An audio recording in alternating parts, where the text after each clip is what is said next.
খাতা দেখা শুরু হয়ে গেছে এইচএসসি এক্সাম 2024 খাতা দেখা নিয়ে একটি সুসংবাদ।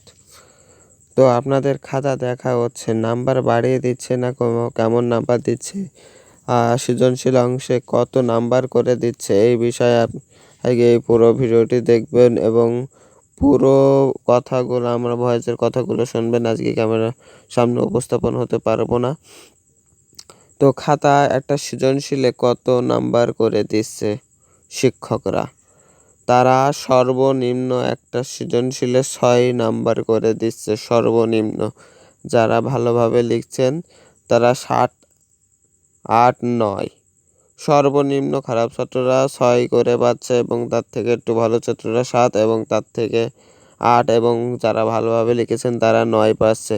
10 করে কোনো সাবজেক্ট দেওয়া হচ্ছে না কোনো পরীক্ষায় বা কোনো সৃজনশীল অংশে 10 করে কোনো 10-এ 10 কখনো দেওয়া হচ্ছে না। তো আরেকটি বিষয়, যারা রিটেন সাইডে ফেল করছে তাদেরকে পাস করিয়ে দেওয়া হবে। আর যারা 2 থেকে 3টা লিখেছেন তাদের অনেকে পাস করিয়ে দিতে পেরেছে শিক্ষক, আবার অনেকে দিতে পারেননি যারা 3টে করে সৃজনশীল অংশ লিখেছেন। তো তারা, আমি আবারও বলবো ভাই, সামনের পরীক্ষাগুলো যারা লিখছেন এই 3-4টে সৃজনশীল লিখবেন না। প্রত্যেকটা আপনাদের যেই পরীক্ষায় যেই কয়টা সৃজনশীলই লিখতে হবে সেই কয়টা সৃজনশীল অংশই আপনারা আশা করি লিখবেন। তো এরকম আরও নিউজ পেতে আমাদের চ্যানেলটি সাবস্ক্রাইব করে রাখতে পারেন, পাশে থাকা বেল আইকনটি বাজিয়ে রাখতে পারেন এবং আমাদের 5 মিনিট ক্লাসে থাকতে পারেন।